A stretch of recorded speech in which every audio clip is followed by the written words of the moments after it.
Love Lost, Love Found. A Woman's Guide to Letting Go of the Past and Finding New Love by Tatiana Jerome. Narrated by Margaret Jewel West. Preface. Things seem to be going okay. So what if he didn't put down the toilet seat? So what if he couldn't seem to pick me up on time or hadn't made any real plans with me? Nobody's perfect, right? No one has a perfect relationship. We had a good time, for the most part. In our 3-year relationship, the good outweighed the bad. We moved in together partly because he was about to be evicted and I wanted to be there for him. I also thought it would make us grow closer. I like to go out from time to time and he likes to stay home, so we compromised. We would go to a movie every now and then, but mostly we'd stay home. I would cook us a meal and, one thing led to another and we would knock out. I wouldn't really call that a date, but it was time with my love. Overall, things were good, and much better than they were in my last relationship, which was long distance. Well, not really long distance. He was just 2 hours away, but he hardly ever came to see me. I was used to seeing him about once every 2 months, and he rarely wanted to talk on the phone. When I did speak to him, he really didn't have much to say, and he never asked about me. So this was much better. I was happy, until the day my partner called from work to say he wanted to end things. I spent the first 3 hours after that call trying to figure out why.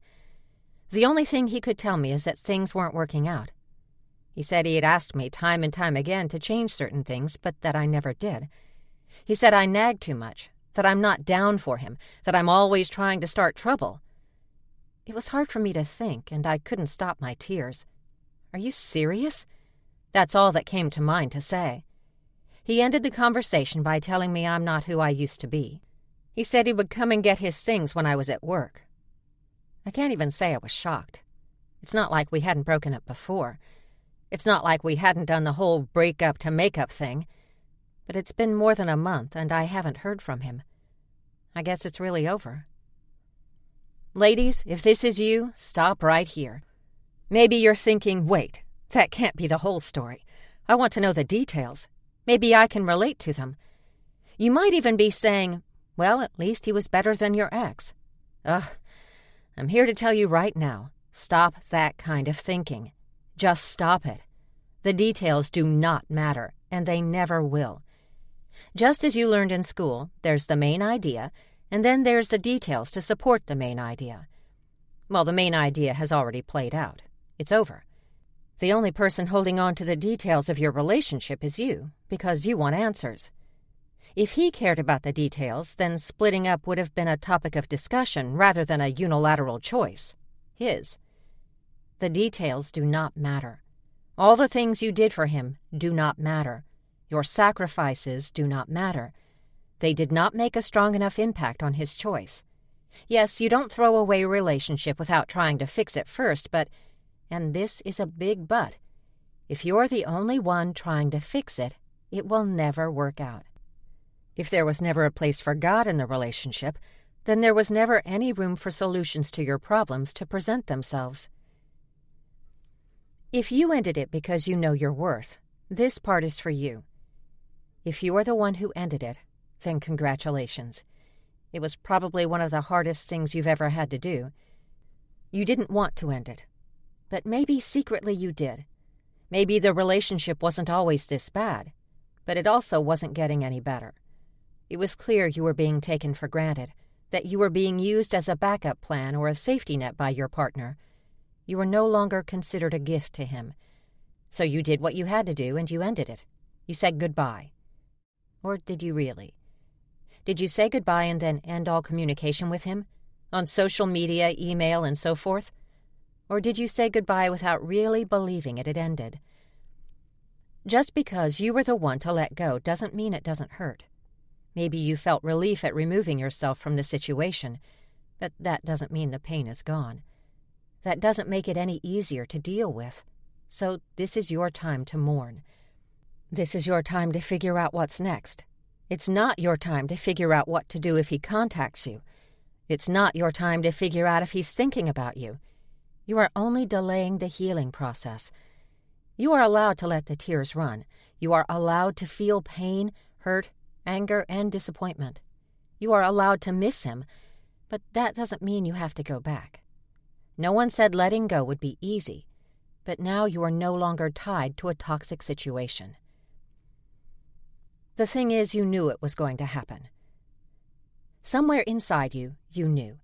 You knew the relationship was going to end because it was going against your spirit. If you really took the time to search within yourself, over time you'd realize that you knew this was not right for you and that things had to come to an end. You knew you had to let go. You knew you couldn't change things or him. You knew things were not going to get better. Your spirit tells you when people and situations no longer serve you or are detrimental to you. You can either take heed and listen from within, or you can negotiate and make excuses for what the spirit knows and sees. The longer you prolong the process of letting go, the louder your spirit becomes, trying to protect itself from being silenced, and you from being stuck, no longer able to make the best decisions for yourself. I always say the connection you have with someone happens when two spirits meet before you physically do, and by the same token, your spirit knows how to guide you in the right direction, if only you would listen to it instead of questioning it. Your spirit knows when to accept what is beneficial to you and when to reject what is harmful. If you haven't been listening to your spirit for quite some time, it may have taken you longer to notice what you should have seen earlier.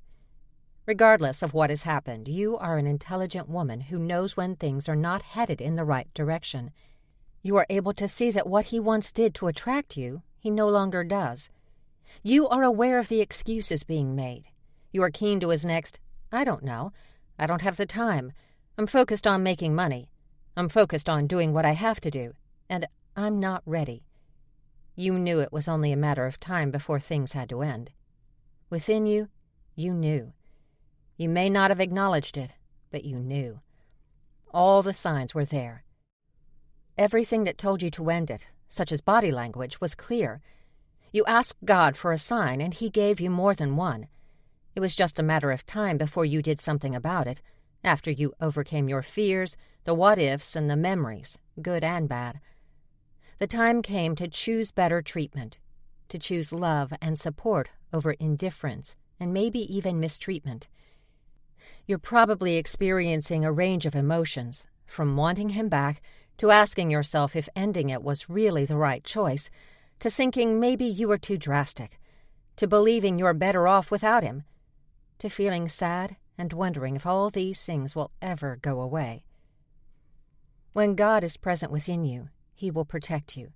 He will provide for you, and he is waiting for you to look to him for all your answers and to be patient about the process of healing. You are seeking God, and he is there. You made a decision, so now what? Now it's time for you to stick to your decision. There is no looking back. There are no what-ifs. Right now is what you have. Your present and your future are the only things you can invest in. Your decision to move forward is what's best for you, and if you have kids, then it's best for them too. Your decision indicates that far from being lost, you are more than capable of making healthy choices to get you to a better place. Remember, you didn't always feel like this. You weren't always wondering, what now, and feeling pain. You once felt joy and excitement about what was to come, and most important, you felt loved. You can and will feel these things again. There is no doubt about that, and no doubt that you will take the path required to get you there. Your current feelings will not last forever. Right now, put your relationship with God and yourself first.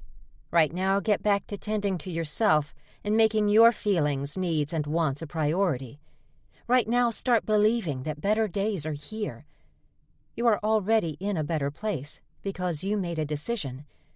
You are already starting to heal. So put the things of the past behind you. Put your excuses behind you. And put his excuses behind you too. It's truly time to heal.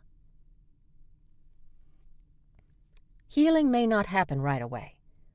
There is always a choice between truly healing and staying stuck in pain. When you truly heal, you are open to possibilities. You allow God to use you. Your focus remains on God and your relationship with him. You feel strong enough to achieve your goals. You are genuinely in a happier place.